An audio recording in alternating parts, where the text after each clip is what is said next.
pagtatapos ng pag-ibig. Pero ginagawa ko yun dahil mahal kita. At kung konti lang yung may bibigay mo sa akin, ipagkakasya ko yun, Justin.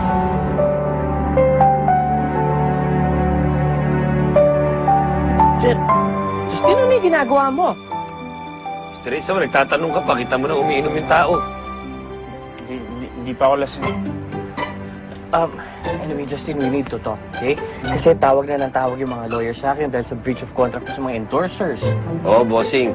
Pati yung simbahang katoliko at saka yung mga religious groups. Sama mo na yung mga women's rights movements, pati mga politiko, nakikisawsaw na sa skandalong to. Hindi lang yun, pati sa Senado, pinapatawag ka for questioning. Justin! Justin, mag-usap nga tayo. Lalaki sa lalaki. Tumayo ka dyan!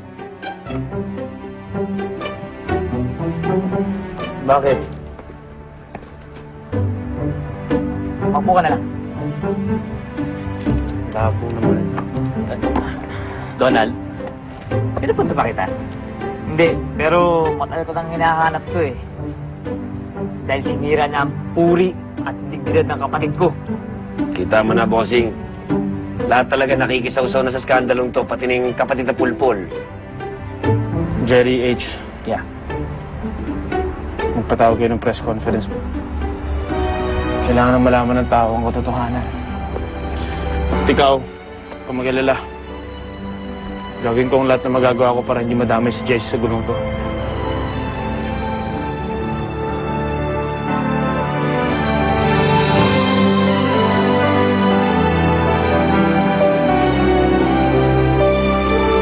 Sinabi mo na gusto mo ng bulaklak tuwing MWF. Friday ngayon. Para yan sa lahat ng Friday ngayon to.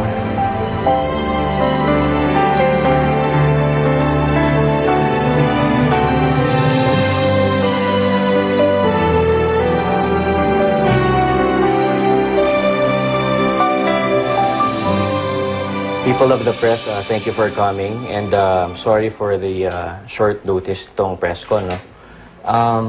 Meron lang gustong linawin ng aking alaga si Justin sa mga bagay. Hindi siya pwedeng mag-entertain ng kahit anong questions. Kaya pakinggan lang natin siya kung ano may gusto niya sabihin, pwede. Anyway, Justin Lasatin. Good afternoon, everyone. Thank you all for coming today.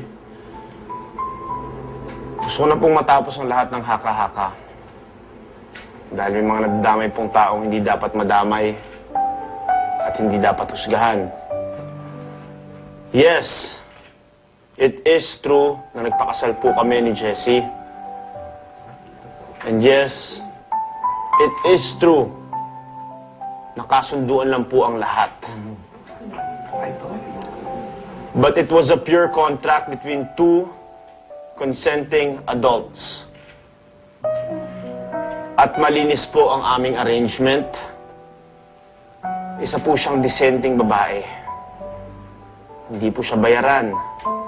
Tulad ng sinasabi ng ibang mapanghusga dyan. Isa siyang tao who finds joy and appreciates all the little things in life. Siya ang nagturo sa akin kung paano maging masaya sa mga bagay na nasa paligid ko. She made me feel like I am whole nung panahon na litong-lito ako sa aking sarili. I hope you spare her from all of this judgment at intriga from now on. Dahil wala po siyang kasalanan. At dahil po ako po ang may kasalanan ng lahat, I will take full responsibility for what happened. I am announcing my retirement from showbiz.